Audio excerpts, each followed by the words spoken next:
sebuah kertas tolong diisi nama, terus apa yang diinginkan untuk keyakinan kelas di kelas ini. Keyakinan kelas itu fungsinya itu apa? Ben pembelajaran kita itu berjalan kondusif, baik, tertib, piye. Harapan itu seperti apa itu ya? Ya. Nanti bisa tulis nama sama harapannya tadi apa? Biar kelas ini biar kondusif, tertib, kamu bisa tuliskan di kertas tadi. Oke, siap? Siap. Nah, ini akan bagikan kertasnya. Setelah itu nanti hasilnya ditempelkan di depan ini. Hasil masukan siswa itu dikumpulkan dan dijadikan namanya kesepakatan kelas. Jadi walaupun nanti 20 anak, nanti karena mungkin tetap ada yang sama, akhirnya nanti disepakati jadi kesepakatan kelas cuma bagi berapa, karena apa? Mungkin sama. Oke, langsung saja. Pak akan bagikan kertasnya. Jangan lupa diisi nama, kemudian masukkan untuk ketertiban kelasnya apa.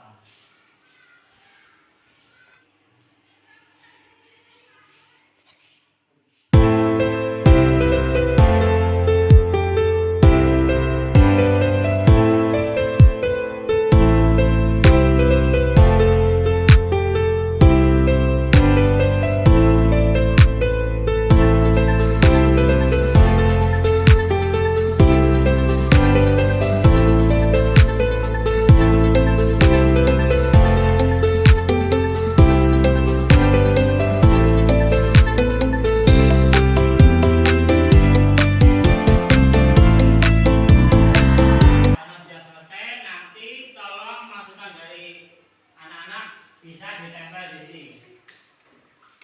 1, 2, 3, 4, 5. 1, 2, 3, 4, 5. Jadi karena ini 20 toh, 4 baris. 1, 2, 3, 4. Oke.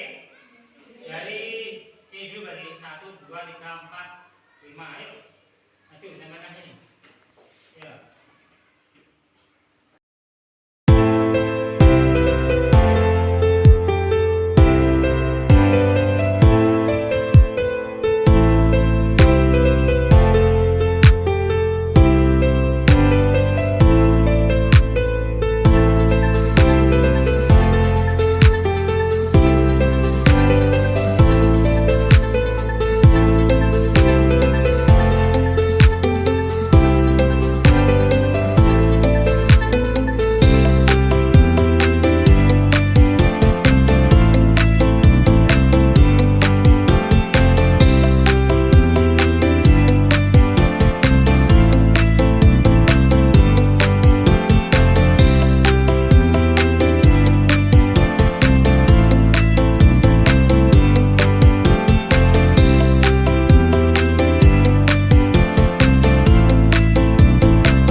Oke anak-anak, sekarang kita diskusikan bersama hasil dari masukan ini.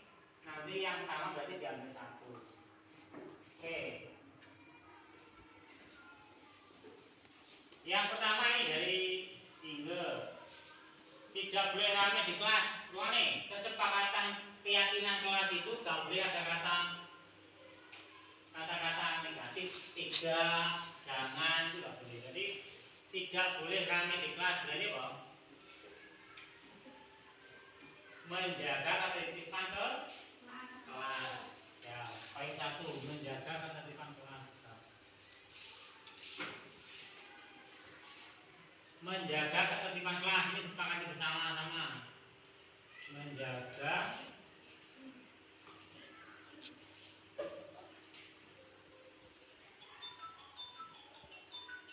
itu yang pertama tadi. Jadi tidak boleh rame di kelas, itu kalimat positifnya berarti menjaga ketertiban kelas. Dan yang kedua, jangan berkata jorok.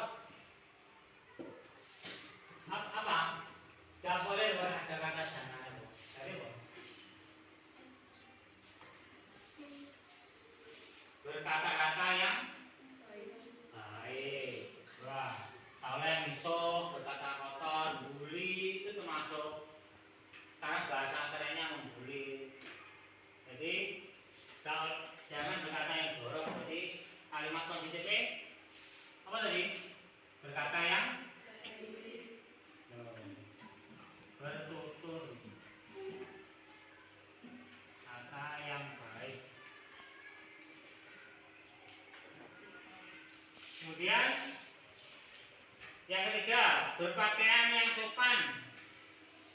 Nah kuwi wis positif itu, nggak ada caranya. Berpakaian sopan anak kelas. Oke, yang ngambil jebel-jebel dan sebagainya. Tadi masuk nggak itu? Nah, kita sepakati ya, berpakaian yang sopan.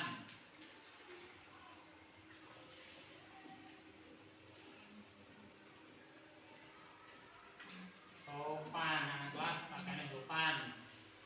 Kemudian, Pak, jangan rusak barang orang lain. Nah, apa? Nanyileh ojo dirusak. Tapi kata-kata ini dia masuk boleh. Jangan rusak apa berarti? Bahasa positifnya apa? Menjaga menjaga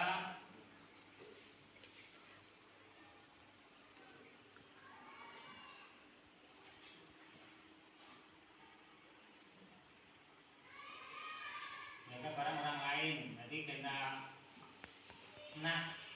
pemenang caranya keperluan maksudnya kecuali pinjam, pinjam pun harus dijaga punya orang lain. Kalau kok nggak pinjam jadi jahil, ini kancane bisa, ini toh. Jadi ini nggak boleh. Harus menjaga barang orang lain. Kemudian selanjutnya dari nilai ini jangan datang terlambat. Berarti datang harus tepat waktu. Berarti apa? Kata-kata positifnya apa? Disiplin waktu. Disiplin waktu.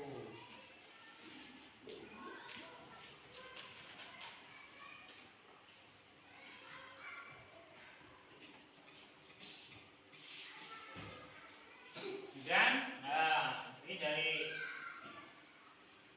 Rizky, Mama Rizky, dia mencari tembok.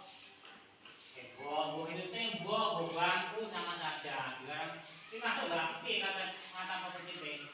Dilarang nilai tembok. Kata positifnya apa? Jagalah kebersihan ke. Nah, itu juga masuk.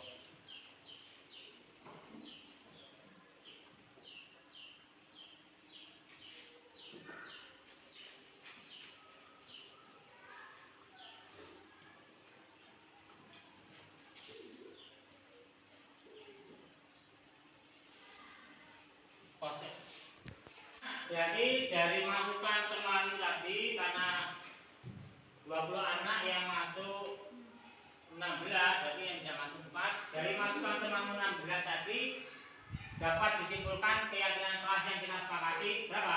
1, 2, 3, 4, 5, 6. Yang pertama menjaga ketertiban kelas. Jadi nak pas pulang dirame. Yang kedua bertutur kata yang baik. Tidak boleh membuli teman, berkata ngotot dan sebagainya.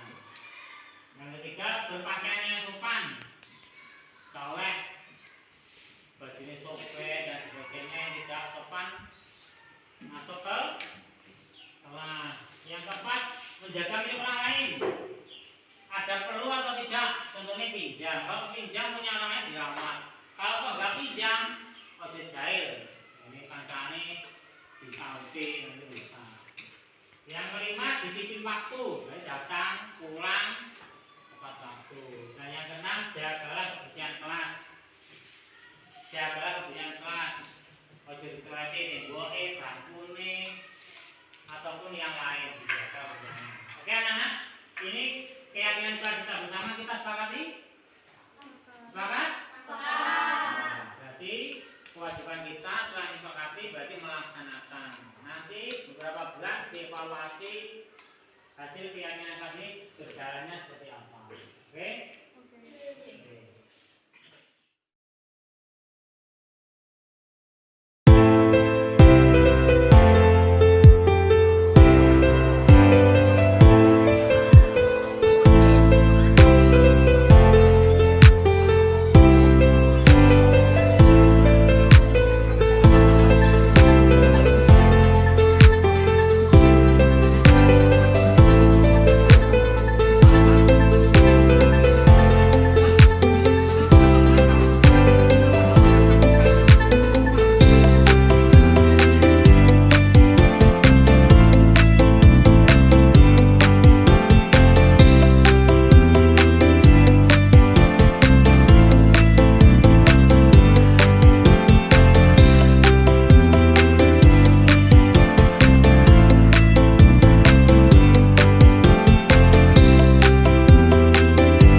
Assalamualaikum warahmatullahi wabarakatuh. Alhamdulillah, salatu wassalamu ala rasulillah amma ba'du. Yang terhormat Ibu Kepala SD Negeri 2 dan yang saya banggakan Bapak Ibu semua, rekan-rekan guru staf SD Negeri 2. Pertama-tama yang kita panjatkan puji syukur kita pada Allah Subhanahu wa taala dengan mengucap hamdalah bersama-sama. Alhamdulillahirabbil alamin, yang mana pada pagi hari ini, pada kesempatan ini saya mendesignasikan atau mensosialisasikan perubahan paradigma disiplin positif. Dan ini harusnya sudah di awal semester kemarin karena baru terlaksana. Mohon maaf, hari ini baru bisa dilaksanakan. Salawat dan salam marilah kita selalu curahkan kepada junjungan kita Nabi Muhammad SAW yang sangat kita nanti sahabatnya dari hari ini sampai nanti yang kiamat. Bapak Ibu semua yang saya hormati, acara pada siang hari ini yang pertama adalah pembukaan yang akan diberikan sambutan dari Ibu Kepala Sekolah, dan acara selanjutnya langsung acara materi, yakni designasi perubahan paradigma disiplin positif yang ini terkait dengan kurikulum Merdeka saat ini. Jadi itu yang acara hari ini, dan selanjutnya langsung saja kepada Ibu Kepala Sekolah untuk memberikan sambutan.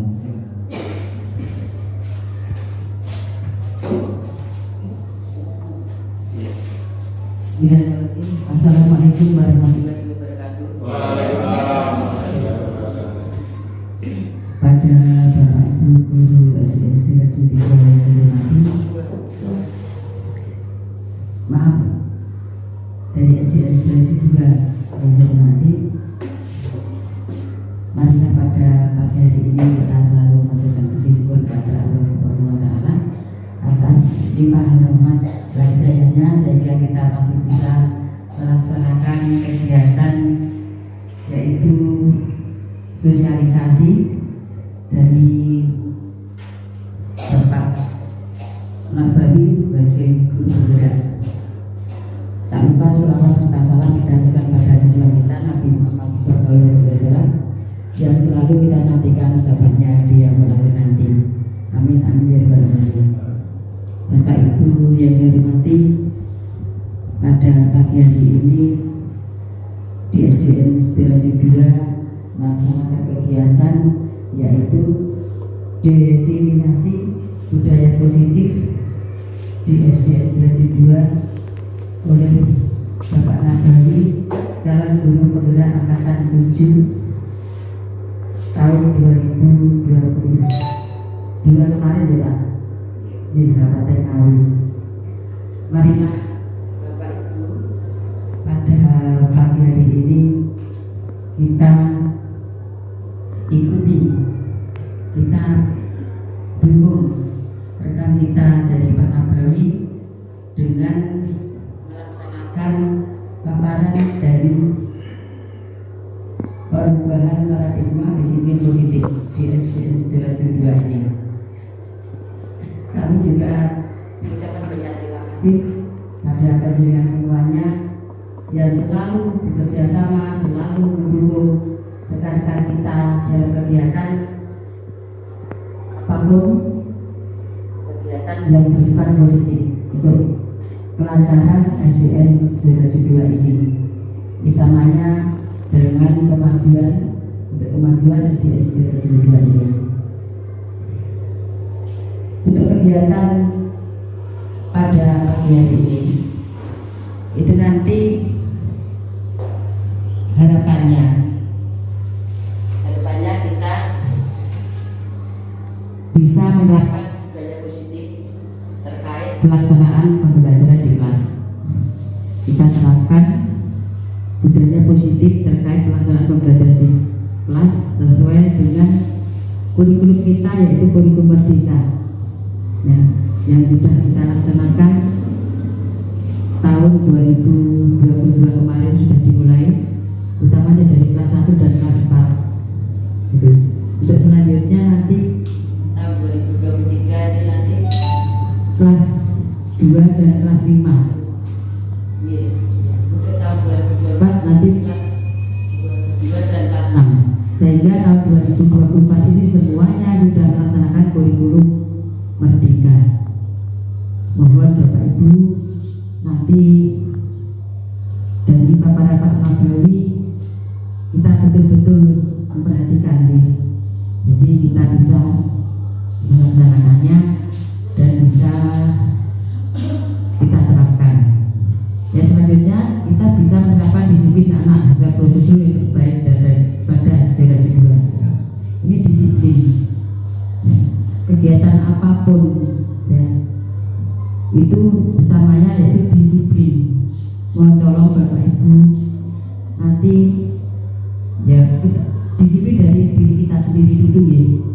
Disiplin dari kita sendiri, baru kita memberikan nasihat-nasihat pada anak didik kita untuk belajar disiplin. Disiplin apa saja? Utamanya kalau di lembaga kita disiplin waktu. Disiplin waktu itu penting. Contohnya masuk jam 7 ya jam 7 masuk. Jangan sampai jam 7 masih berkeliaran. Jangan sampai seperti itu. Terus ini 5 hari sekolah itu pulang sampai sore. Setelah kegiatan sholat zuhur itu anak-anak juga jangan sampai berkeliaran kemana-mana. Kan masih ada kegiatan lagi. Nanti kita dipandang dari masyarakat tidak enak gitu. Pokoknya setiap jam kegiatan belajar laksanakan istirahat. Nah, jadi jangan sampai berlewer, jangan sampai kita itu dicampur masyarakat yang tidak disiplin. Kalau Bapak Ibu ya, nanti disiplin. Apalagi ini ada makanan dari Pak Nabawi seperti itu, nanti tolong diperhatikan. Tujuannya lagi apa? Menjadikan SDX 22 itu lebih maju dan berkembang. Ini tujuan.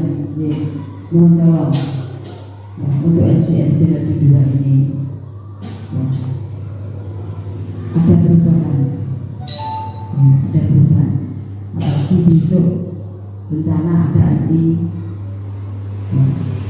dekat dengan NI. Mohon tolong nanti untuk kegiatan utamanya dari segi agama, mohon kita tunjukkan untuk SDN kita. Sanggup ya Bapak Ibu untuk kegiatan keagamaan, mohon tolong. Karena kedepannya nanti sebelah kita ya, ada NI ya. Untuk kegiatan ekstrakurikuler utamanya keagamaan, saya juga mohon tolong untuk ibu-ibu dan bapak guru kelasnya masing-masing. Kalau Pak Nabawi paling tidak bisa saat itu juga, jam itu juga tidak bisa. Tapi mohon bapak ibu yang lain membantu ya. Yang kelas bawah yang utamanya ya, kelas bawah itu dasar nah, itu kemarin sudah dikatakan sholat 5 waktu bacaan niat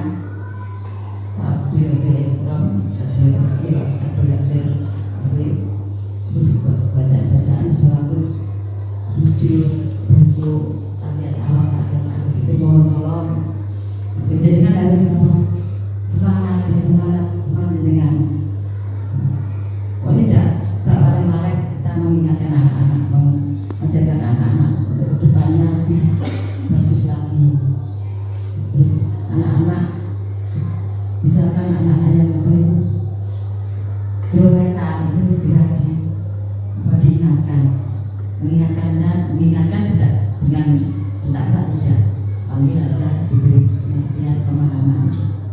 Kalau anak-anak dibentak ya saat itu dia maling ya, tapi di belakangnya dia belum tahu maksud kita, tujuan kita apa, dia masih mengulang lagi seperti itu.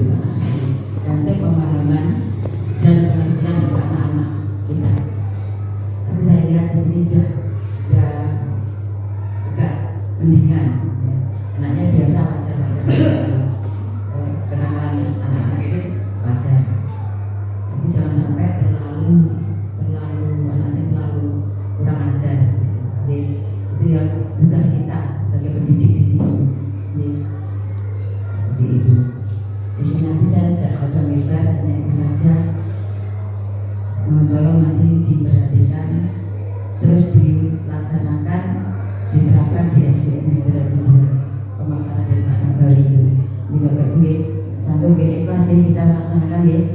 membantu teman-teman kita rekan-rekan kita dan kegiatan apapun.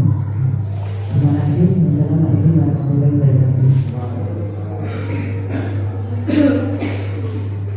Bapak Ibu, sambutan dari Ibu Kepala Sekolah T22 beliau menyampaikan terima kasih. Langsung saja Bapak Ibu semua yang mengatakan bahwa kita hari ini melaksanakan designasi budaya positif terkait kurikulum kita. Jadi capaian khusus yang diraih pada hari ini adalah mendemokrasikan pemahaman mengenai konsep budaya disiplin positif, motivasi perilaku manusia, kebutuhan dasar, posisi kontrol restitusi, keyakinan kelas, dan pendidikan restitusi. Kemudian menerapkan strategi disiplin positif yang memerdekakan murid untuk menciptakan ekosistem sekolah aman dan terlihat pada anak. Bapak Ibu, kalau kita melihat terkait hukuman untuk mendisiplinkan anak, nah ini mungkin setuju atau tidak setuju? Kalau pola pikir kita masih lama mungkin setuju, nah, itu masih. Dan pemberian hukuman dengan hal positif seperti membaca, bersihkan halaman sekolah dapat meningkatkan disiplin anak. Itu konsekuensi peraturan. Jadi kalau tidak mengerjakan PS, membersihkan itu tentu juga itu namanya hukum. Tapi terkait positif atau negatifnya itu. Yang ketiga, memberikan penghargaan dapat meningkatkan motivasi belajar anak. Jadi yang semua bisa menilai setuju atau tidak. Tapi itu memancing pikiran kita ke materi selanjutnya. Kemudian perubahan paradigma itu cara berpikir Bapak Ibu. Terus itu ada contoh, ada A dan B adalah teman. Cobalah saya kertas kecil, tulislah benda sesuatu yang sangat berharga untuk Anda. Jadi ada A dan B itu teman, menuliskan sebuah kertas, kemudian letakkan di salah satu tangan Anda di genggaman benda sesuatu tersebut dengan segala daya. Jadi salah satu untuk menggenggam. Buatlah sebuah kepalan. Teman Anda B akan mencoba dengan segala tenaga dengan berbagai cara untuk meminta Anda memberikan benda tersebut. Jadi yang A tadi berusaha membukakan tangannya B tadi. Ya, B bisa membujuk, mengancam. Cara membuka tadi ada yang membujuk, mengancam, bahkan mungkin menghadik, merayu juga bisa, menyuap, apa saja agar dapat membuka kepala tadi. Intinya kepala tadi adalah sesuatu yang diinginkan. Jadi untuk meraihnya bisa mengancam, menghadik, merayu, menyuap, apa saja untuk meraihnya. Kemudian untuk paradigma cara berpikir yang baru itu Bapak Ibu, itu ada teori kontrol. Nah, guru itu fungsinya sebagai pengontrol murid, yang mengontrol gurunya, atau kritik, kemudian kritik dan membuat orang merasa bersalah. Nah, kadang itu di sindir itu ada si Jawa dan si Mona. Kadang yang pertama itu kan gurunya ada yang kontrol. Kemudian yang kedua cukup disindir itu Jawa, itu juga ada. Yang ketiga, semua penguatan positif efektif dan bermanfaat.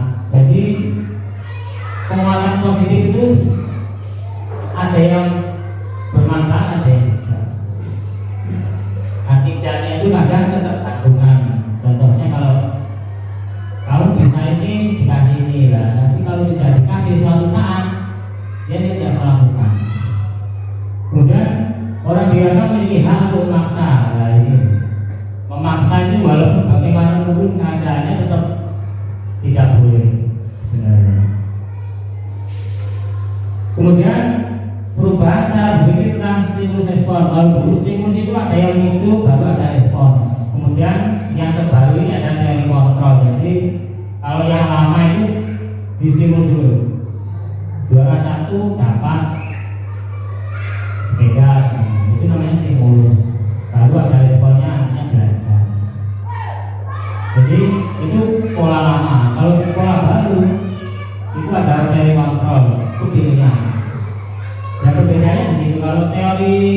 stimulus respon kita mencoba mengubah orang agar berpandangan sama dengan kita. Jadi mungkin ada dulu sama orang tuanya di sana ini. Nah, kalau modelnya dulu ya kita menerapkan seperti itu lagi. Tapi kalau yang sekarang dari orang baru lah, kita berusaha memahami pandangan orang lain tentang dunia. Jadi contohnya anak itu merdeka itu setiap anak mempunyai potensi sendiri-sendiri, tidak bisa disamakan. Kalau dulu kan, ya itu contoh gampang. Di benak kita itu kalau suruh menggambar pemandangan, mesti yang ada pikirannya apa? Gunung buah, gambar matahari, burung, itu apa ya? Penerapan dari guru kita dulu. Padahal kemarin saya melihat ada orang anak kalau disuruh kamu gambar pemandangan juga. Ada anak menggambar di kotak, gambarnya pohon tapi di kotak ini. Sekilas pada menyalahkan itu gambar apa katanya pemandangan. Itu pemandangan saya lihat dari pesawat Pak. Jadi setiap anak itu punya kelebihan dan kita tidak bisa menyamakan. Seperti ini yang sudah terpatri di kita, mungkin kalau dia membuat pemandangan di gunung dua dengan matahari, tengah ada jalannya di sawah, itu mungkin yang kita dulu diajari. Akhirnya apa? Kreativitasnya nggak berkembang. Kalau anak suruh buat pemandangan, dia berimajinasi sendiri, tidak dipakai harus itu. Akhirnya ini yang mematikan kreativitas. Yang kedua, perilaku buruk dilihat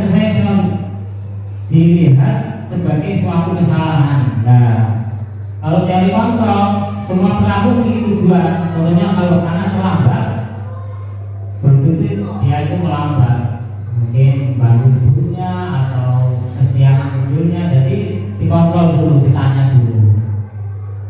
Jadi kalau pola lama mesti perilaku buruk dilihat sebagai suatu kesalahan. Jadi setelah tidak salah. Kalau pakai teori kontrol itu cek ini salahnya kenapa. Ya. Yang ketiga, orang lain bisa mengontrol saya.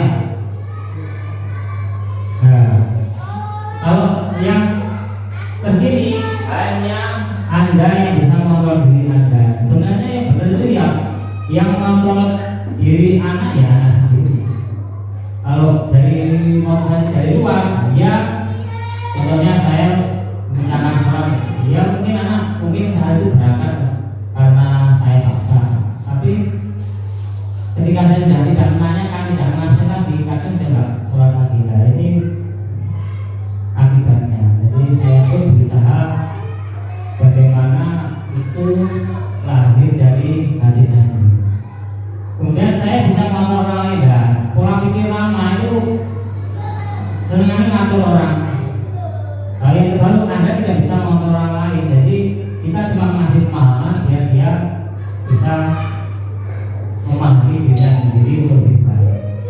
Kemudian pemaksaan ada pada saat dibutuhkan gagal. Nah, kalau pola pikir lama itu stimulus respon itu ketika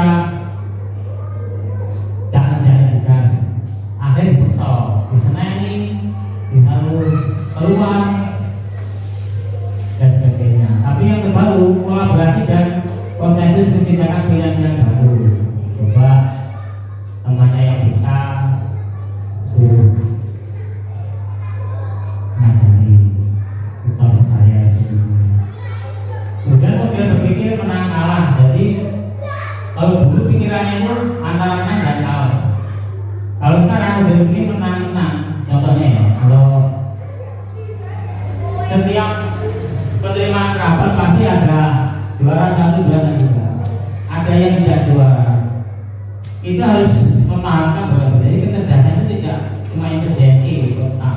Jadi ada kecerdasan emosi, bagaimana dia bersosialisasi dengan teman, terus kecerdasan spiritualnya, agamanya, terus juga kecerdasan ekonominya, dia melihat sesuatu peluang dan sebagainya. Jadi kecerdasan itu luas. Jadi kalau kita setiap semesteran memberikan hadiah itu kan salah satu kecerdasan.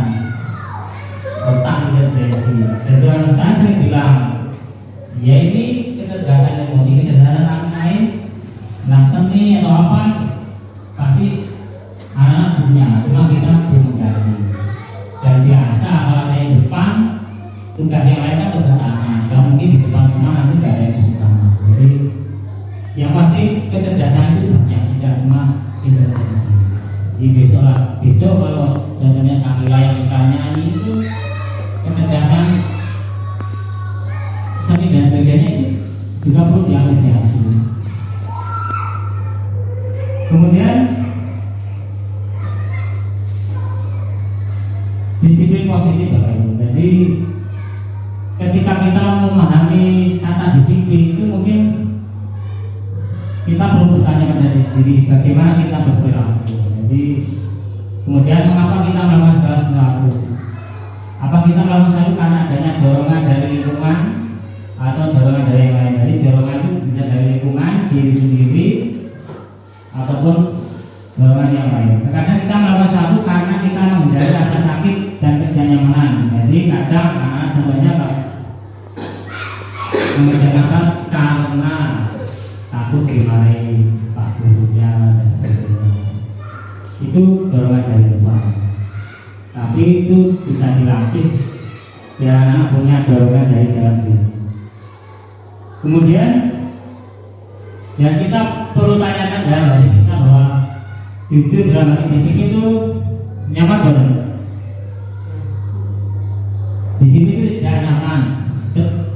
Ya, sepaham yang mana? Kalau yang sudah terbiasa di sini itu juga nyaman. Tapi kalau yang belum terbiasa ya awal-awal tidak nyaman. Tapi lama-lama karena akibat tidak disiplin itu seperti tugas banyak yang gagal tidak terselesaikan dan sebagainya. Jadi disiplin itu awalnya mungkin tidak nyaman, tapi lama-lama tetap nyaman. Ketika kita mengenal disiplin, apa yang terbayang di benak Anda? Yang terjelas dalam pikiran Bapak Ibu apa? Kebanyakan orang yang akan menghubungkan kata disiplin dengan kata tata tertib, teratur, kepatuhan pada peraturan. Kata disiplin juga sering menghubungkan dengan hukuman. Nah, ini kita sudah negatif tinggi dulu kalau disiplin itu terkait dengan hukuman. Padahal tidak seperti itu. Sungguh berbeda karena belajar kan disiplin positif tidak harus dengan berhukuman, justru itu adalah salah satu alternatif terakhir. Hukuman itu termasuk alternatif terakhir dan kalau perlu tidak digunakan sama-sama. Dalam budaya kita makna kata disiplin kata dari lapor di mana sebagai sesuatu yang dilakukan seseorang pada orang lain untuk mendapatkan kepatuhan. Jadi kita mengharap anak patuh, kita harus menerapkan disiplin tadi. Dan disiplin itu perlu kesungguhan untuk mendapatkan hasilnya. Nah, terus teori motivasi. Jadi anak kita pun bertindak itu pasti ada motivasinya. Yang pertama motivasi eksternal itu dari luar untuk menghindari ketidaknyamanan. Contohnya anak yang tidak dihukum mengerjakan PR. Jadi itu dari luar. Kalau dari luar itu setengah dipaksa. Kemudian motivasi eksternal yang kedua untuk mendapatkan imbalan. Nah, termasuk hadiah, penghargaan itu juga motivasi eksternal. Itu ketika ada negatifnya apa? Ketika tidak ada iming-iming penghargaan atau hadiah, kadang anak belajar. Nah, yang terbaik itu motivasi internal dalam dirinya untuk menghargai dirinya. Oh iya, biar aku dihargai orang lain, menjadi orang yang hebat dan sebagainya, harus pandai, harus belajar. Itu berarti motivasi dari dirinya. Ini perlu dilatih. Jadi yang eksternal tadi, yang dari luar itu ada waktu-waktu tertentu kalau nggak ada dorongan dia tidak melakukan. Yang terbaik itu tujuan disiplin adalah menguatkan motivasi internalnya. Kemudian keyakinan kelas kita itu anak diajak berpikir membuat kesepakatan kelas atau keyakinan kelas. Jadi ini harusnya awal semester kemarin sebelum belajar dimulai anak-anak membuat keyakinan kelas. Kalau dulu mungkin peraturan kelas. Peraturan kelas itu biasanya searah dari guru yang membuat untuk anak. Anak tidak diajak komunikasi. Kalau keyakinan kelas itu anak diajak berpikir, coba bagaimana kelas ini biar baik, itu namanya keyakinan kelas. Jadi yang terbaru itu Merdeka ini membudayakan setiap awal semester itu membuat keyakinan kelas, bukan peraturan kelas. Peraturan kelas itu searah dari guru untuk anak, kalau keyakinan itu kesepakatan bersama. Kemudian keyakinan kelas ini bisa, kalau di sekolah ini berarti keyakinan kelas. Kalau kita skopnya sekolah, sebagai kepala sekolah dan sebagainya, itu berarti keyakinan sekolah. Jadi perlu kesepakatan antara bapak ibu guru, komite lingkungan dan sebagainya, itu membuat kesepakatan bersama. Tidak cuma dari sekolah, itu namanya peraturan sekolah. Kalau keyakinan sekolah berarti harus bekerjasama dengan seluruh keluarga, sekolah dan lingkungan. Tindakan dari suatu pelanggaran pada umumnya berbentuk hukuman atau konsekuensi. Jadi tindakan yang melanggar peraturan itu biasanya dinamakan hukuman atau konsekuensi. Dalam materi ini kita diberikan dengan disiplin positif yang dinamakan restitusi. Jadi kalau pola pikir lama mungkin ada hukuman, kemudian kalau kita buat peraturan ada konsekuensi, tidak melakukan ini berarti konsekuensinya ini. Kemudian yang terbaru saat ini yaitu restitusi.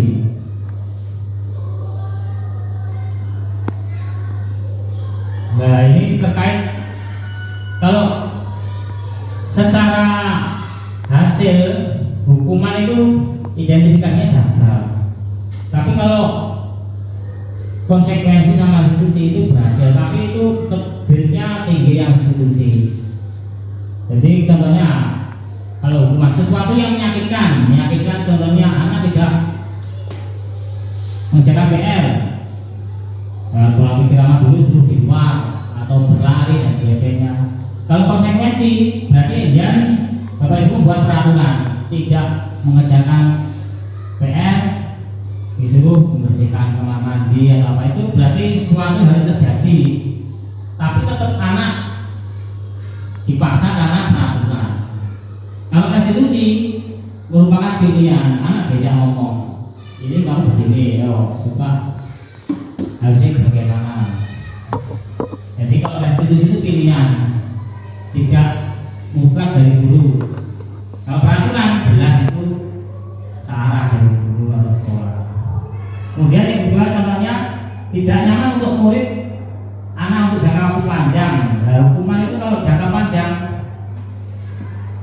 saya pernah lihat jadi kalau anak nakal dijewer gitu, saya melihat teman itu lama-lama anak kebal. Ini loh Pak, jewer ini gitu. Lama-lama kalau dihukum itu pun anak juga kebal. Akhirnya kita berpikir lagi, hukumannya kurang keras dan sebagainya. Itu kayak hukuman itu sebenarnya jadi banyak gagal, tak boleh. Kalau yang disiplin positif, yang konsekuensi, contohnya tidak nyaman untuk murid untuk jangka waktu pendek, contohnya tidak mengerjakan PR, menulis di luar. Walaupun itu sebenarnya tidak menyenangkan, tapi kan karena itu konsekuensi, jadi setelah ada aturan ya harus dilaksanakan. Kalau yang teori restitusi menguatkan untuk murid anak dalam waktu yang panjang, jadi anak diajak kamu jangan mengerjakan PR, harus bagaimana ini, anak disamping. Ini yang terbaru seperti itu. Kemudian korban mendapatkan keadilan. Kalau hukumannya contohnya anak menonjol temannya. Kalau itu hukuman, ya dia sama-sama nonjol nanti. Korban mendapatkan keadilan. Tapi kalau konsekuensi, korban bisa diabaikan. Contohnya, karena kamu mengganggu temanmu, nakali temanmu, kamu harus konsekuensinya begini. Kalau yang restitusi itu pilihan. Biasanya saya kalau menanyakan, kamu mengganggu, kamu pilih membalas atau memaafkan kata kamu. Saya manis begitu, itu pilihan. Kalau kamu membalas, simpan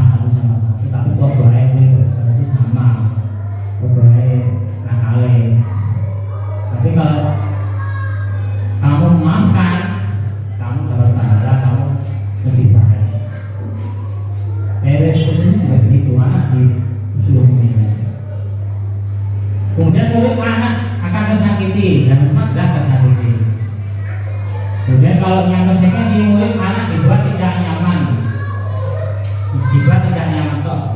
Kemudian kalau resolusi murid akan mendapatkan penguatan. Jadi contohnya kalau tidak mengerjakan PR ya, bagaimana kamu harus bisa mengerjakan ini itu. Jadi ada niatan dari dirinya sendiri. Kemudian hukuman itu biasanya dibuat oleh guru. Kalau konsekuensi biasanya dibuat oleh guru dan murid. Jadi kalau konsekuensi biasanya ada aturannya dulu, bukan peraturan kelas. Kalau restitusi dibuat oleh murid atau anak. Jadi anak tanding, kamu tidak mengerjakan PR. Coba tanggung jawabmu sendiri bagaimana kalau tidak mengerjakan PR. Ini nanti kembalinya nanti ke keyakinan kamu. Kemudian perilaku pasif agresif. Jadi anak itu kalau hukuman biasanya anak itu contohnya agresif itu biasanya kalau pasti dia bandel, dia semakin kebal. Tapi kalau konsekuensi penguatan hanya bertahan dalam jangka waktu pendek, dia mungkin menjerahkan dalam waktu sesaat. Mungkin di sekolah ya depan ya di belakang tidak sembuh. Oleh jadi masalah terpecahkan, jadi anak dia ngomong. Sekarang kamu harus bagaimana kalau berbuat hal seperti ini? Dia ngomong. Kemudian yang belajar terlibat hukuman itu arahnya negatif. Contohnya kata-kata awas kalau tidak dilakukan nanti awas kamu, awas kalau dilakukan lagi awas kamu. Jadi mengancam. Hukuman itu kata-kata seperti itu. Kalau yang netral, konsekuensi itu netral. Lakukan apa yang saya katakan. Kalau yang positif, apakah hal ini yang sesungguhnya ingin kamu lakukan? Pertanyaannya bertanya, apa ini yang ingin kamu lakukan? Kemudian berdasarkan bagian di atas, maka kita bisa menentukan hukuman bersifat terencana dan tiba-tiba. Bersifat tidak terjadi. Hukuman itu kebanyakan sakal, terlambat langsung berdiri depan. Sementara di hukuman ini bersifat satu arah dari guru ke siswa. Jadi anak tidak diperhatikan. Yang umumnya terkait dengan fisik. Sementara di sini dalam bentuk konsekuensi sudah terencana terkait karena ada aturan tadi. Kemudian kalau restitusi itu anak diajak bicara. Jadi tiba ini karena kamu tidak terlambat, lapor kepada guru, identifikasi, kemudian ditanya, ya.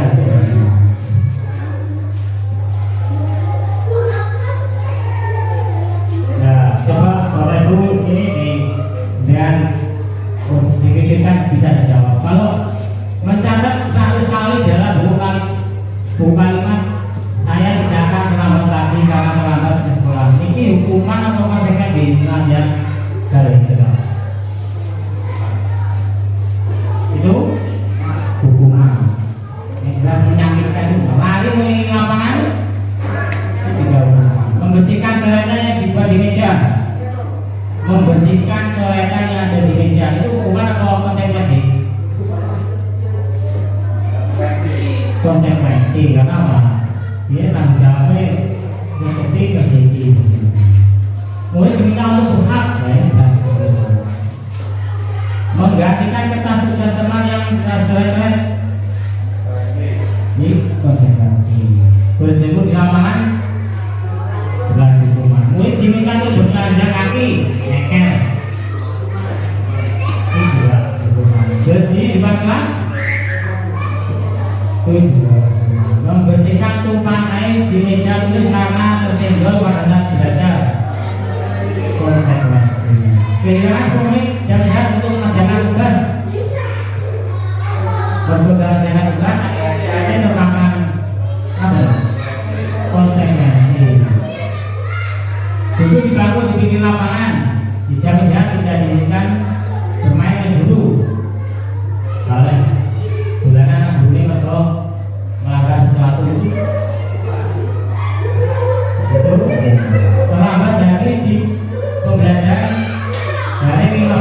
diminta untuk tinggal 15 menit. Konsekuensinya hukuman. Konsekuensi bisa juga itu. Tidak maling mengapa juga hukuman membersihkan WC sekolah. Nah, di sini dihukum oleh penghargaan. Tadi sudah sampaikan dari hukum penghargaan itu tidak selamanya memberikan dampak positif. Dia punya pengaruh juga bisa baik. Yang pertama pengaruh jangka pendek dan jangka panjang. Jangka pendeknya dia belajar kita, kamu bisa mengerjakan ini dapat ini. Dia langsung berusaha itu. Dan pengaruh jangka panjangnya dia tidak akan terbangun motivasi dalam dirinya karena selalu mengharap sesuatu itu untuk mengerjakan. Yang kedua, perasaan menghukum ini maksudnya dia tidak mendapatkan sesuatu kalau tidak mendapat hadiah. Jadi yang merasa menghukum ini berarti yang lainnya tidak dapat hadiah. Waduh, mengaku tak oleh dan rasanya oleh hadiah, berarti rasanya menjadi terhukum. Akhirnya terbicara. Nah, banyak penghargaan mengenai ketepatan. Ketepatan di sini terkait dengan niat dirinya untuk bersemangat mengerjakan sesuatu. Jadi ketika tidak diberi stimulus atau penghargaan lagi, dia tidak peka terhadap. Kemudian penghargaan tidak efektif. Tidak efektif ini ya tadi membuat tergantung anak. Ketika tidak ada stimulus, reward dan sebagainya, anak tidak antusias mengerjakan sesuatu. Ini tidak efektif. Nah, penghargaan merusak hubungan, artinya merusak hubungan kadang. Contohnya yang bisa mengerjakan ini dapat hadiah nih. Nah, semuanya tinggal dapat, kadang ada yang marah dan sebagainya. Nah, ini penghargaan yang merusak hubungan. Jadi kadang penghargaan itu juga memberikan dampak negatif. Kemudian penghargaan menurunkan kualitas, jadi kualitasnya turun terkait dengan motivasi internal dari dirinya yang berbeda. Kemudian penghargaan mematikan kreativitas, jadi kebiasaan dipancing, diberi stimulus, ya menggodakan sampingan, dia kreativitasnya tidak berkembang. Kemudian yang tadi penghargaan mengurangi motivasi kritik, motivasi dalam dirinya tidak terbangun. Karena apa? Selalu mengharap stimulus dari luar. Ya ini yang terkini yang perlu dikembangkan dan yang terbaru adalah restitusi. Restitusi apa? Sebuah cara menanamkan disiplin kuantitatif pada murid. Restitusi adalah proses menciptakan kondisi bagi murid untuk memperbaiki kesalahan mereka sehingga mereka bisa kembali pada kelompok mereka dengan karakternya yang bergerak. Restitusi juga merupakan proses kolaboratif yang mengadakan untuk mencari solusi untuk masalah mereka. Jadi anak selalu bisa bicara langsung di justice atau dihukumi dan membantu murid berpikir tentang orang seperti apa yang mereka inginkan dari tujuan mulia. Jadi anak di gambaran, nah kamu seperti itu, kelak itu kamu jadi apa? Anak tidak berpikir.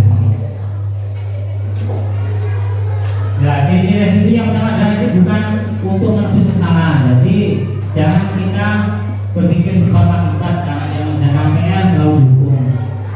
Kita berpikirnya restitusi itu bukan untuk menebus kesalahan. Jadi kalau jangan PR terus di luar itu berarti menebus kesalahan. Namun untuk belajar dari kesalahan. Jadi anak jangan berpikir dengan kesalahan ini kamu harusnya bagaimana. Yang kedua restitusi memperbaiki hubungan. Kadang itu kalau bocah hukum anak, biasanya anak yang itu nanti benci dulu nih. Biar kita tidak terjadi hubungan baik, anak dan itu harus menerapkan itu. Yang ketiga ini adalah tawaran bukan paksaan. Anak diajak, kamu kalau dengan ini tawaran bukan paksaan, kamu harus begini, namanya paksaan.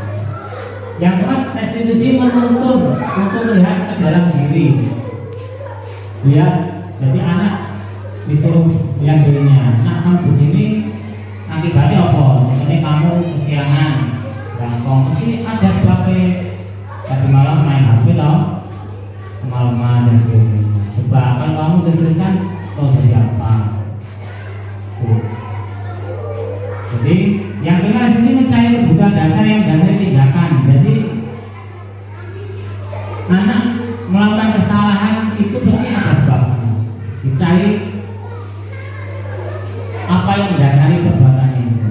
Setelah itu baru diberi tawaran tindakannya seperti apa kepada anak, tawaran dan yang keenam, restitusi diri adalah cara yang paling baik. Ini cara yang baik. Yang restitusi fokus pada karakter bukan tindakan. Jadi karakter anak bisa dibaca. Membangun karakter anak yang ada bibit-bibit malas ini, contohnya ini harus anak diberi sadar, diberi arahan biar bisa mengetahui kondisi dirinya seperti apa. Kemudian yang dalam restitusi menguatkan, jadi restitusi tujuannya itu menguatkan, bukan malah melemahkan atau ada emosi lain terhadap gurunya, temannya atau orang yang di rumah. Yang kemudian restitusi fokus pada solusi, jadi diberikan solusi. Satu anak biasa berpikir untuk memberi solusi. Yang terakhir restitusi mengembalikan diri yang bermasalah pada kelompoknya. Jadi ojo jangan ada anak diceng gitu. Biar anak bisa kembali pada kelompoknya itu dikasih pemahaman yang teman itu bisa memahami, ya tidak misalnya dikucilkan. Kesimpulannya bahwa para tindakan yang paling tepat untuk menanamkan diri positif di antara hukuman, konsekuensi dan restitusi adalah tetap yang terbaik adalah restitusi. Kalau hukuman itu biasanya sakral ya. Kalau konsekuensi ini ada peraturannya. Kalau melanggar ini, peraturannya ini dari awal dari dulu. Kalau restitusi itu anak diajak berkomunikasi, dialog, mencari solusi yang terbaik. Kemudian untuk selanjutnya Bapak Ibu tentang keyakinan kelas tadi sudah saya sebutkan. Jadi di awal semester tadi harusnya kita membuat keyakinan kelas dulu, peraturan kelas. Bedanya bahwa kalau peraturan kelas itu searah dari guru ke anak. Tapi kalau keyakinan kelas anak diajak bicara, ya coba biar kita kelas kita kondusif, belajar yang baik. Coba anak-anak mengusulkan bagaimana kesepakatan kita bersama. Itu kesepakatan kelas atau keyakinan kelas. Prosedur pembentukan keyakinan kelas ini dapat bisa diterapkan di kelas kita. Kalau skopnya keyakinan kelas itu berarti kelas. Kalau sekolah berarti kelas sekolah. Kalau ini coba kalau kelas, kalau sebenarnya yang pertama mempersiapkan warga tua untuk atau murid untuk mencurahkan pendapat tentang peraturan yang perlu disepakati. Jadi anak-anak diajak berpikir. Ini khususnya kelas atas, kelas bawah mungkin belum bisa. Jadi anak diajak berpikir. Ini diposting di tembok, kan itu di depan ditempel, nanti diidentifikasi yang mirip, berarti di beberapa nama total ada berapa dan disepakati bersama. Yang kita susunan keyakinan kelas sesuai prosedur pembentukan keyakinan kelas. Jadilah kalimat-kalimat dalam bentuk negatif jadi positif. Contoh kalimat negatif, jangan berlari di kelas. Bapak Ibu, kata jangan ini yang namanya kalimat negatif. Nah, saya belajar psikologi itu kalau otak bawah sadar itu tidak membaca hal-hal negatif. Ini yang jelas contohnya salah. Jangan korupsi. Otak bawah sadar itu tidak membaca kalimat negatif, mesti korupsi. Dia lihat di YouTube itu ada kalimat kecil di video itu, jangan dilihat, ditaruh di pinggir jalan, diubah. tapi semua yang lewat tuh pengen nengok. Itulah cara kerja otak bawah sadar. Jadi kalimat jangan itu hilang sendiri, jangan kau diam, mau sendiri. Nah, diganti dengan kalimat negatif, diganti dengan kalimat yang positif. Contohnya, ini yang negatif jangan berlari di kelas atau koridor ya. Kalimat positifnya berjalanlah di kelas atau koridor. Kalau jangan korupsi itu berarti korupsi menyengsarakan gitu. Kalau lampu merah saya lihat di Jepang itu kalau saya baca aturan di Jepang itu ada lampu merah yang melintasi itu babi. Kalau di Indonesia apa banyak dilarang belok. Tapi tetap otak bawah sadar ini yang bikin rekayasa di nyata itu 88% kenyataan. Otak sadar ini cuma 12%. Jadi itu pengaruh besar itu otak bawah sadar. Makanya kita jangan kali berdoa, bercita-cita itu menggunakan kata-kata negatif. Contohnya kalau anak-anak tadi kamu nyatakan apa? Kita apa? Jangan menggunakan kata ingin. Kalau saya pernah bikin buku ini, siapa yang mau buku ini uji itu yang lain cuma angkat tangan, ini cuma ingin tahu. Ada satu langsung ke depan ya. Nah, makanya kalau kita anak-anak kita belajar kita itu penting. Jadi anak-anak buat punya visi depan itu harus punya cita-cita. Sekarang anak-anak itu tidak punya cita-cita, tanya cita-citanya apa? Jadi dokter.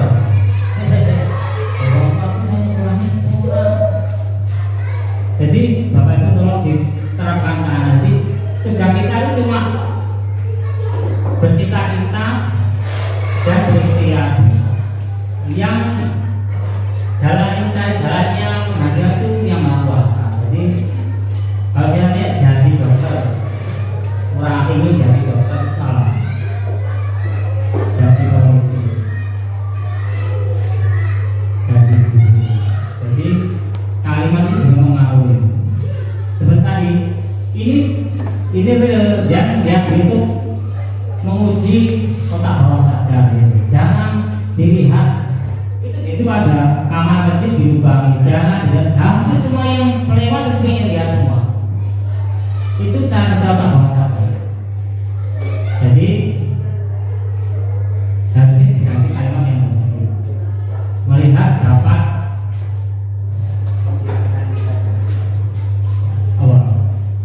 melihat dapat sesuatu atau apa. Jadi tolong kalau buat kesepakatan pelajaran ada kalimat dilarang, jangan itu contohnya tadi dilarang jangan berlari di kelas. Nah, caranya dibuang berjalan di kelas atau koridor. Kemudian prosedur yang keempat tinjau kembali daftar curah pendapat yang dicatat. Nah, diceki pendapat anak-anak tadi, diidentifikasi yang semisal dilpone dari satu. Kemudian setelah disepakati baru disampaikan. Itu membuat prosedur kesepakatan. Yang kelima tinjau ulang keyakinan sekolah atau kelas secara bersama-sama. Jadi keyakinan kelas ini kalau kita tiap semester dicek ulang. Ini masih relevan enggak? Kalau tidak berarti dikaji ulang. Yang keenam setelah keyakinan kelas selesai dibuat, maka semua warga kelas dipersilakan meninjau ulang dan menyetujuinya dengan menandatangani. Itu tanda bahwa kita pada ini. Anak-anak biar ada rasa tanggung jawabnya, makanya ada nota kesepahaman. Diajak tanda tangan, biar merasa memiliki, diajak tanda tangan. Biar anak, oh ini aku yang mikir. Walaupun cuma sekedar tanda tangan di form kertas atau apa, itu biar anak merasa memiliki, punya andil di situ, itu bersih. Dan yang terakhir, keyakinan kelas bisa diletakkan di dinding biar anak selalu ingat. Soalnya nanti kayaknya sama di restitusi melanggar sesuatu loh, kamu punya peraturan kita apa ya? Ini ada di sana. Kemudian contoh yang setiap anggota kelas perlu belajar. Contohnya ini, setiap anggota kelas perlu senang. Jadi tidak senang, anak harus senang pas banyak uang, orang duit bisa. Jadi setiap anggota kelas perlu senang. Setiap anggota kelas perlu melakukan tugas, perlu mengerjakan tugas. Jadi di situ ada kata perlunya. Jadi kita itu butuh. Contohnya kelas atas selalu bersikap positif. Jadi itu kalimat negatifnya sebenarnya dilarang berkata kotor. Itu dulu mungkin peraturan. Sekarang diubah yang positif, selalu bersikap positif. Senantiasa menjadi diri yang terbaik, percaya dan menghormati orang lain serta barang miliknya, berkomitmen terhadap setiap tugas, senantiasa membantu. Ini contoh keyakinan kelas bawah dan atas. Nah, contohnya ini, kembalikan barang ke tempatnya. Ini melatih apa?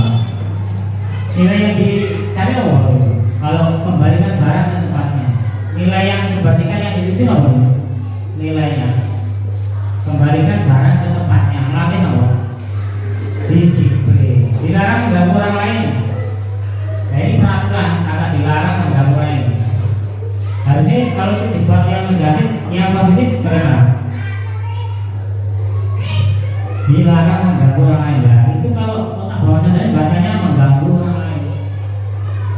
Makanya tidak boleh menggunakan kata negatif. Harusnya kalau keyakinan kelas menghormati orang lain, menghargai orang lain. Jadi di sekolah 15 menit sebelum belajar dimulai, nilai yang dituju disiplin. Coba kalau dikonversi ke nilai yang positif, hadir tepat waktu, berarti lebih awal. Dilarang melakukan kekerasan. Nah, ini peraturan lama. Harusnya yang sekarang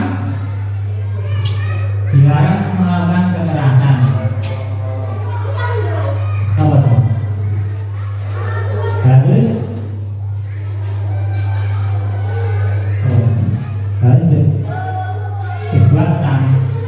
berbuat santun, atau berbuat baik terhadap sesama. Dilarang menggunakan narkoba. Kalau itu terus kata-kata dilarang jangan ini tolong hati-hati. Itu yang terjadi kebalikannya, itu untuk malam. Saya sudah di YouTube dan bisa lihat itu otak bawah sadar. Jadi kata-kata dilarang jangan itu diubah. Sama-sama kita belajar. Kalau itu kan dilarang menggunakan narkoba. Artinya narkoba merugikan. Tapi tidak ada dilarang. Narkoba merugikan kesehatan. Bergantian atau giliran. Berarti nilai yang itu adalah antri. Dilarang rokok. Tidak. Makanya dilarang rokok dulu, kalau sekarang diubah merokok merugikan kesehatan. Padahal tidak diubah, tapi dulu dilarang merokok. Ya malah merokok. Harusnya merokok membunuh lah. Sekarang itu lebih tajam dulu. Kalau dulu merokok merugikan kesehatan, sekarang nggak merokok membunuhmu. Benar di kelas dan koridor tadi itu nilai yang diambil adalah disiplin di kelas.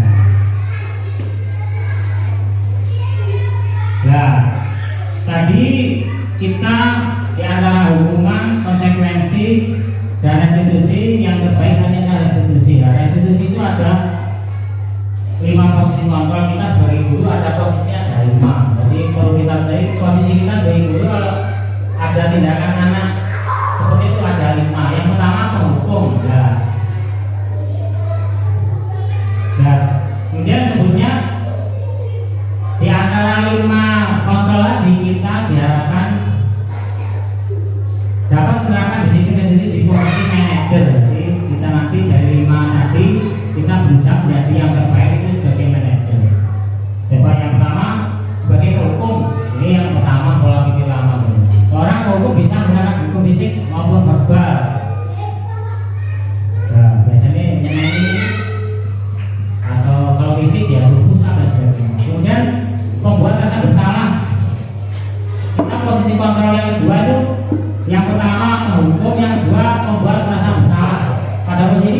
guru akan bersuara lebih lembut.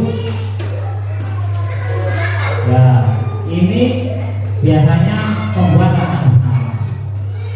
Yang ketiga, seperti teman, kontrol kita sebagai teman.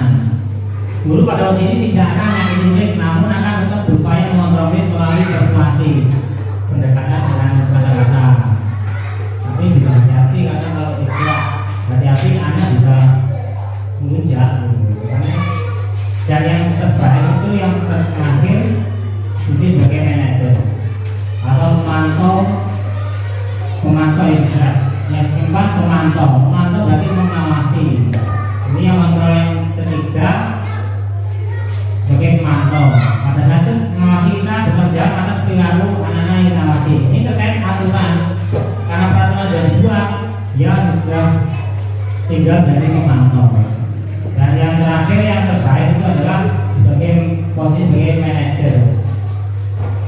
Posisi di mana guru berbuat sesuai sesuatu bersama dengan murid, mempercayakan murid mempertanggungjawabkan perilakunya, mendukung murid agar dapat menemukan solusi atas permasalahannya sendiri. Jadi anak diajak dialog tidak satu arah dari guru. Ya, contohnya terkait anak yang terlambat masuk sekolah. Kalau berhukum nadanya tinggi, dibentak dan sebagainya. Kemudian kalau buat merasa bersalah, kalau kontrol yang kedua, nada suaranya untuk kelas, biar anak sadar. Dan ketika kita di posisi kontrol yang ketiga, sebagai teman, nada suara ramah, anak diajak akrab. Dan kalau kita sebagai mantau, nada suara datar. Dan yang terakhir yang terbaik adalah bagaimana nada suara tulus dari hati ke hati. Jadi ngomong apapun kalau dari hati ke hati, anak itu juga bisa menerima. Setelah itu diajak dialog bagaimana baiknya menyikapi tindakannya yang dilakukan. Nah, restitusi tadi, pelaksanaan restitusi tadi ada 3 cara, yakni segitiga restitusi. Tujuannya materi baru mengetahui restitusi sebagai salah satu cara menanamkan disiplin positif di antara hukuman, konsekuensi. Restitusi adalah yang terbaik, dapat menerapkan restitusi dalam mendidik murid berdisiplin positif agar mereka menjadi murid merdeka. Dan terakhir dapat menganalisis dengan sikap efektif dan mengikuti penerapan disiplin positif di lingkungannya. Nah, jadi penerapan restitusi segitiga restitusi itu yang pertama, nah ini caranya. Ketika anak berbuat salah, yang pertama menstabilkan identitas. Contohnya anak terlambat, kita semua akan melakukan hal dari kontrolnya, kita semua akan melakukan hal baik yang bisa dilakukan. Yang pertama menstabilkan identitasnya. Kamu terlambat, ya juga mungkin temanmu yang lain pernah seperti itu. Jadi menstabilkan dia tidak merasa bersalah ataupun bersalah. Jadi menstabilkan kondisi kejiwaannya, pikirannya, kita semua akan melakukan hal yang terbaik yang bisa. Contohnya kita di teman mungkin yang lain pernah begitu. Itu menstabilkan. Yang kedua, mulai dari tindakan yang salah. Semua pengaruh memiliki alasan. Jadi ketika terlambat, setelah menstabilkan identitas, kita mencari sebabnya. Kok terlambat? Mesti ada sebabnya kan? Validasi tindakan yang tadi ditanya, berarti ada sebabnya atau yang ketiga, menanyakan keyakinan. Menanyakan keyakinan kalau dibuat kita semua memiliki motivasi internal. Nah, contohnya, oke, kalau kamu berarti terlambat karena tadi malam idenya malaman kan.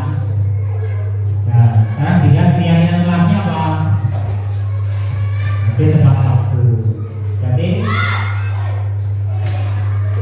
besok lagi kamu sebagai anak dia berpikir sendiri. Jadi segitiga itu langkahnya pertama menstabilkan identitas, jadi bisa dulu. Yang kedua, mulai dari tindakan, nanti ada sebabnya yang berlaku. Yang terakhir, menanyakan keyakinan yang telah dibuat. Kalau kamu begitu berarti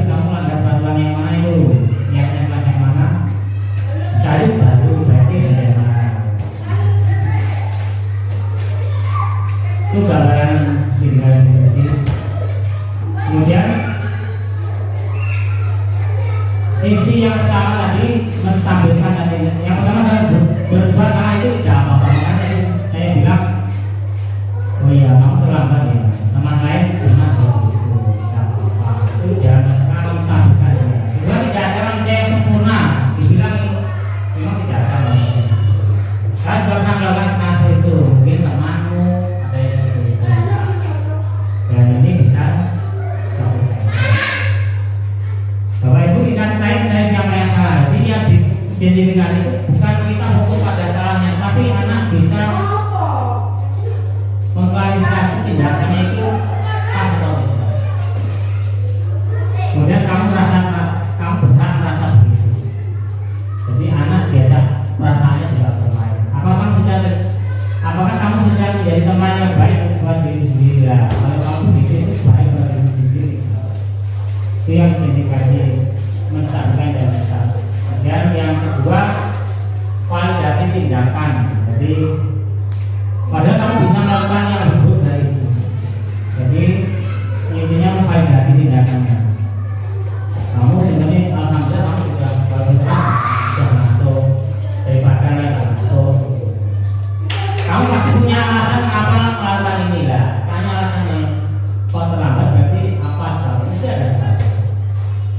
Kemudian kamu harus jawab pada diri sendiri karena kamu telah melindungi satu yang penting baru. Jadi kamu bagus sudah masuk walaupun telat daripada temanmu yang bisa masuk. Kemudian kamu boleh pertahankan sikapmu tapi harus menambahkan sikap yang baru. Sudah seperti boleh berawal dalam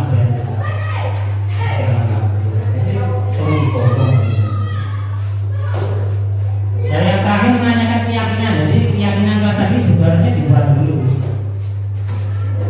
Apa yang kita percaya sebagai kelas atau keluarga? Main kita bagian apa? Ayo. Apa nilai yang kita laksanakan ini dan nilainya apa? Apa bayangan kita tentang kelas yang ideal? Terus bagaimana kelas yang baik, kondisinya baik kita bagaimana? Dan yang terakhir kamu mau jadi orang siapa? Kalau kamu rajin dalam melakukan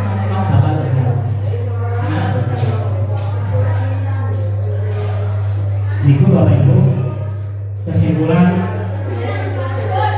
paradigma budaya ekonomi kita hari ini. Jadi kita hari ini belajar tentang teori motivasi. Jadi motivasi itu ada eksternal dari luar, seperti penghargaan dan sebagainya, dan internal yang tumbuh dari dunia sendiri. Kemudian kita mengetahui perbedaan hukuman, konsentrasi dan restitusi. Dan kita di saat ini bagi merdeka ini kita sudah tidak lagi menggunakan hukuman konsekuensi, karena konsekuensi terkait dengan peraturan. Karena kita yang terbaru menggunakan keyakinan kalah.